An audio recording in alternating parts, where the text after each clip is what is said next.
Welcome to be digital. दोस्तों, आज की वीडियो में बात करेंगे, यदि आप उत्तराखंड से हैं और घर बैठे रोजगार सेवायोजन पंजीकरण अपना कराना चाहते हैं तो उसके लिए आप मोबाइल से ही इस काम को कर सकते हैं। यदि आप पहली बार रोजगार में पंजीकरण कराना चाहते हैं उसके लिए आपकी एक ई डिस्ट्रिक्ट आईडी होनी चाहिए और ई डिस्ट्रिक्ट आईडी आप पर्सनल बना सकते हैं। आपकी CSC आईडी की कोई आवश्यकता नहीं है और इस काम को आप मोबाइल में ही कर सकते हैं। तो मोबाइल में आपको ओपन करना होगा गूगल क्रोम और उसमें टाइप करना होगा edistrict.uk.gov.in। कुछ इस तरीके का इंटरफेस आएगा और यहाँ पे आप देख सकते हो ऊपर 3 लकीरें हैं। यहाँ से आपको ऑप्शन मिलेगा लॉगिन करने का। इससे पहले यदि आप इसमें आईडी नहीं बना चुके हैं तो मैं वीडियो के डिस्क्रिप्शन में कैसे आप एक पर्सनल आईडी बना सकते हैं उसका मैं लिंक आपको दे दूंगा। यहाँ पे आपको अपना आईडी और पासवर्ड डाल के एक कैप्चा वैल्यू आपको नीचे डालना होगा, फिर साइन इन ऑप्शन में क्लिक करना होगा। दोस्तों, लॉगिन करने के बाद कुछ इस तरीके का इंटरफेस आएगा। आप चाहे तो इसको मोबाइल वर्जन में या फिर जो 3 डॉट ऊपर दे रखा है यहाँ से आप इसको डेस्कटॉप वर्जन में भी कर सकते हैं। आपकी इच्छा है, यदि आप मोबाइल वर्जन में इसको सही से नहीं चला रहे तो आप इसको डेस्कटॉप वर्जन में भी यहाँ से कर सकते हैं। उसके बाद यदि आपको पंजीकरण करना है तो आपको ये जो प्लस का ऑप्शन दे रहा है इसमें आपको क्लिक करना होगा और फिर नया आवेदन पर आपको टैप करना होगा। ये एक नए पेज पर ले जाएगा जहाँ से आप यदि आप रोजगार विभाग में पंजीकरण करना चाहते हैं तो आप इसका फॉर्म को फिलअप कर सकते हैं। इसके लिए कई सारी चीज़ें चाहिए होगा, इसके बारे में हम आगे बात करते रहेंगे। सबसे पहले आपको विभाग चुनें ऑप्शन में क्लिक करना होगा। तो यहाँ पे आपको सेवायोजन कार्यालय का विभाग चुनना होगा। सेवा का प्रकार चुनें तो रोजगार पंजीकरण चुन लेंगे और सेवा चुने ऑप्शन में रोजगार पंजीकरण करेंगे। तो यहाँ पे आप देखें, ध्यान रखेंगे हम यहाँ नवीनीकरण नहीं करने जा रहे बल्कि नया एक फॉर्म भरना जा रहे हैं रोजगार पंजीकरण का। उसके बाद आपको फ़ोटो अपलोड करना होगा। फ़ोटो की जो साइज़ है वो मिनिमम 100 KB से कम होनी चाहिए। उसको हम बताएंगे कि कैसे आप अपनी मोबाइल से ही फ़ोटो खींच के आप 100 KB से कम में कंप्रेस कर सकते हैं। और उसके बाद कुछ संलग्नक लगाने होंगे, जैसे आप इसमें देखेंगे कुछ स्थायी निवास प्रमाण पत्र और जो शिक्षा संबंधी प्रमाण पत्र आपको अटैच करना होगा या आधार आपको अटैच करना होगा, तो उसको भी आपको कंप्रेस करना होगा। उसके लिए आपको जो है कैसे इसको करेंगे हम इसी वीडियो में उसके बारे में बात करेंगे। सबसे पहले सीखते हैं हम कि फ़ोटो जो पासपोर्ट साइज़ की होती है उसकी साइज़ को हम 100 KB से कम कैसे कर सकते हैं। उसके लिए आपको मोबाइल में एक नया पेज ले लेना है, न्यू टैब ले लेना है और न्यू टैब में आपको टाइप करना है jpjoptimizer.com। इस तरीके का एक साइट खुल जाएगा। एक फ्री साइट है जो आपकी फ़ोटो की साइज़ को कंप्रेस कर देता है। तो यहाँ पर आपको चूज़ फाइल ऑप्शन मिलेगा और यहाँ से आप फाइल से चूज़ कर लेंगे फ़ोटो को। फ़ोटो सेलेक्ट करने के बाद आपके सामने कंप्रेस इमेज का एक टिक चेकबॉक्स आएगा, आप इसको हटा सकते हैं। फिर यहाँ पे आपको कंप्रेस इमेज में जो अपने हिसाब से आप 90, 99 कुछ भी करके रख सकते हैं। 2-3 बार आपको करना पड़ेगा। उसके बाद आप रिसाइज फ़ोटो, इसको आप चेकबॉक्स ही रहने देंगे और फिर ऑप्टिमाइज फ़ोटो पे आपको टैप करना होगा, तो ये फ़ोटो की साइज़ को कम कर देगा। उसके बाद जो शिक्षा संबंधी प्रमाण पत्र है और आधार कार्ड की जो कॉपी है, फ़ोटो है, उसको आपको यदि कंप्रेस करना है 300 KB से कम करना है तो आप उसके लिए भी एक नया पेज आप ओपन कर लेंगे। जो साइट का नाम है वो ilovepdf.com है। इस तरह का कुछ इंटरफेस दिखाई देगा। यहाँ पे आपको सिलेक्ट PDF करना है और जो PDF आपने फाइल में रखा होगा उसको यहाँ से सिलेक्ट कर लेना है।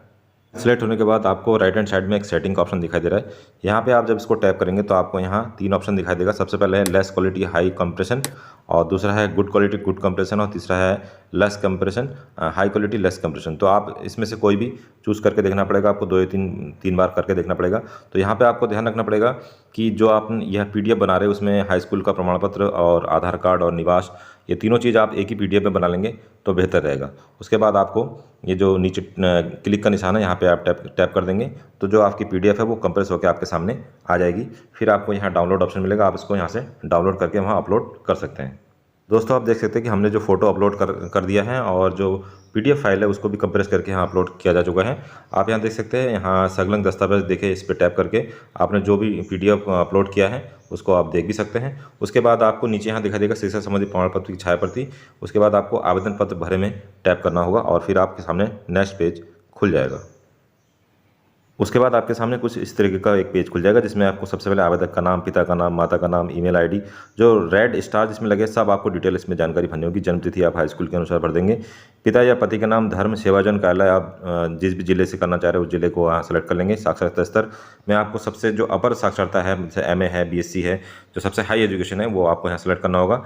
अनुभव या पूर्व सैनिक आपको यदि आपके पास है तो आप इसको डाल सकते हैं, अदरवाइज छोड़ सकते हैं। फिर आपको वैवाहिक स्थिति, आधार नंबर, जाति आपको सेलेक्ट करना है, शहरी ग्रामीण मोबाइल नंबर, भाषा आपको जो भी आता है वो सेलेक्ट कर लेंगे। विकलांग और स्वेच्छा वाले कॉलम पे यदि है तो हाँ कर देंगे, अदरवाइज तो इसको नो ही रहने देंगे। उसके बाद आपको पत्र व्यवहार का पता आपको भरना पड़ेगा, जिसमें पता, शहर, तहसील, राज्य, जिला, पिन कोड आपको भरना होगा। और दाएं तरफ स्थायी पता आपको भरना होगा। यदि आपका पत्र व्यवहार का पता और स्थायी पता सेम है तो आप चेकबॉक्स का यूज़ कर सकते हैं। उसके बाद नीचे आएंगे तो यहाँ स्थानीय पते हेतु पहचान पत्र आपको यहाँ टैप करेंगे जब, तो स्थानीय पते को वेरीफाई करने के लिए आपके पास ऑप्शन है वोटर कार्ड यदि है तो आप यहाँ से वोटर कार्ड सेलेक्ट कर सकते हैं, passport, ration card, driving licence, कुछ भी आप यहाँ से सिलेक्ट कर सकते हैं जो आपके नाम का है। तो हमें वोटर कार्ड सेलेक्ट कर लेते हैं। और उसके बाद दाएं तरफ में आपको यहाँ पे वोटर कार्ड का यहाँ संख्या डालना होगा, पहचान पत्र संख्या आपको डालना होगा। यदि आपने राशन कार्ड डाला तो यहाँ राशन कार्ड की संख्या यहाँ डालना होगा। उसके बाद यहाँ पे फिर स्थायी निवास प्रमाण पत्र लिखा जाएगा। जो स्थायी निवास प्रमाण पत्र होगा उसकी जो संख्या होती है आपको यहाँ डाल देनी है। और प्रमाण पत्र जारी करने की तारीख आपको यहाँ पे डालना होगा। ये प्रमाण पत्र जारी करने की तारीख आपको सर्टिफिकेट मिल जाएगा। उसके बाद जिला आपको सेलेक्ट करना है और स्थायी निवास प्रमाण पत्र जारी करने का जो तहसील है वो यहाँ से आप इसको सेलेक्ट कर लेंगे। फिर आपको सुरक्षित करें और आगे बढ़े ऑप्शन में टैप करके आगे बढ़ जाना होगा। उसके बाद आपके सामने शैक्षिक योग्यता विवरण भरने का एक पेज खुल जाएगा, जहां आपको सबसे पहले शैक्षिक योग्यता हाई स्कूल भरना होगा। विश्वविद्यालय या बोर्ड आपको सेलेक्ट करना होगा, जिस भी विश्वविद्यालय या कॉलेज से आपने किया होगा। शिक्षा का माध्यम हिंदी या अंग्रेजी जो भी आपका होगा। प्रमाण पत्र संख्या या आपको आपके जो सर्टिफिकेट होते हैं हाई स्कूल के वहाँ आपको नीचे मिलेगा। परसेंटेज या ग्रेड आपका जो भी यहाँ सेलेक्ट कर लेंगे। उत्तीर्ण परीक्षा में सबसे पहले हाई स्कूल यहाँ, फिर स्कूल या संस्था का नाम आपको यहाँ टाइप करना होगा। उत्तीर्ण वर्ष या आपके रिजल्ट में या फिर सनद में आपको लिखा मिलेगा, यहाँ से आप देख के इसको लिख सकते हैं। श्रेणी कौन सी रहेगी और प्रतिशत आपको यहाँ टाइप करना होगा। उसके बाद यहाँ पे बहुत सारे सब्जेक्ट हैं, तो जिस क्रम में आपके सब्जेक्ट होंगे, जैसे सबसे पहले हिंदी है, इंग्लिश है, साइंस, मैथ, तो उसी क्रम के आधार पे आपको यहाँ पे सब्जेक्ट सेलेक्ट कर लेना है।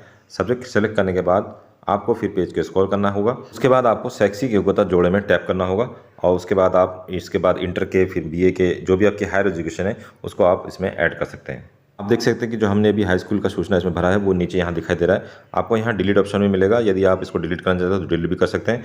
उसके बाद आपको यहाँ पे फिर दोबारा से हाई स्कूल के बाद आप यदि इंटर का भरना चाहते हैं तो आप इंटर को यहाँ सेलेक्ट कर लेंगे और सारी डिटेल जैसे आपने हाई स्कूल का भरा होगा वैसे ही इंटर का सारा डिटेल भर देंगे। फिर बीए का या फिर बीएससी का या फिर आपने टेक्निकल कुछ भी कर रखा है उसको भरने के बाद फिर आपको यहाँ पर नीचे आ जाना है और शैक्षिक योग्यता जोड़े में टैप करके आगे बड़े ऑप्शन में क्लिक कर देना होगा।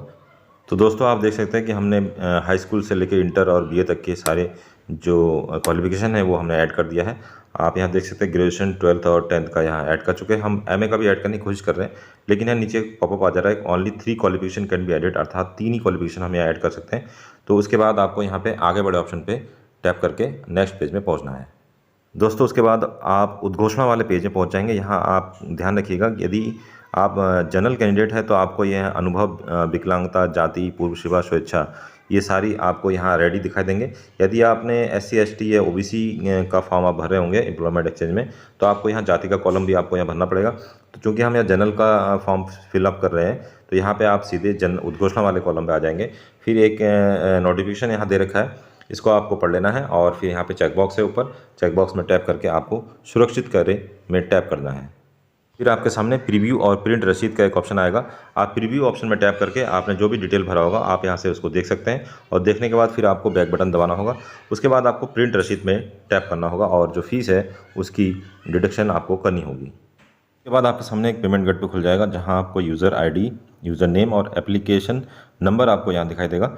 आप इसका स्क्रीनशॉट खींच के रख लीजिएगा, जिससे आने वाले भविष्य में जब आपका ये आवेदन स्वीकृत हो जाएगा तो आप इसको प्रिंट आउट निकालने में आपको सुविधा होगी। फिर आपको यहाँ आगे बढ़ाए वाला ऑप्शन में टैप करना होगा। दोस्तों फिर आपके सामने पेमेंट ऑप्शन खुल जाएगा। आप credit card, debit card, internet banking, QR code और UPI के द्वारा पेमेंट कर सकते हैं। तो यहाँ पे जो है यदि आप डेबिट कार्ड यूज़ करते हैं तो आपको यहाँ रुपये का होना चाहिए, तो हम यहाँ UPI सेलेक्ट कर ले रहे हैं। फिर आपको मेक पेमेंट करना पड़ेगा और UPI जो पिन होता है, UPI एड्रेस होता है, उसको आपको डालना पड़ेगा और यहाँ पे प्रोसीड टू मेक पेमेंट करना है और फिर आपको UPI जो एड्रेस होता है, UPI पिन वो डालना होगा। फिर आपके पर्सनल UPI पे एक नोटिफिकेशन जाएगा, वहाँ से आपको ओके करना होगा, तब जाके इस पेमेंट को आप क्लियर कर सकते हैं। तो पेमेंट क्लियर होने के बाद आपको यहाँ reference number, application number, status और ट्रांजैक्शन डेट दिखाई देगा। आप चाहे तो इसका स्क्रीनशॉट भी ले सकते हैं और प्रिंट रिसीप्ट में क्लिक करके इसका प्रिंट भी ले सकते हैं। उसके बाद आपको होम पेज पे टैप करना होगा।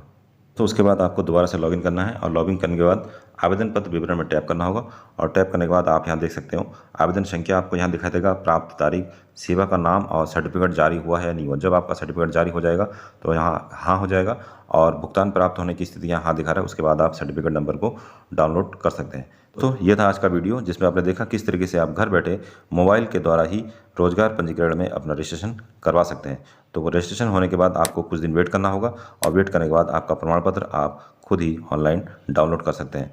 तो वीडियो को अंत तक देखने के लिए बहुत बहुत धन्यवाद। मिलते हैं अगले एक ऐसे इंटरेस्टिंग वीडियो में, तब तक के लिए अपना ध्यान रखिए। Bye bye.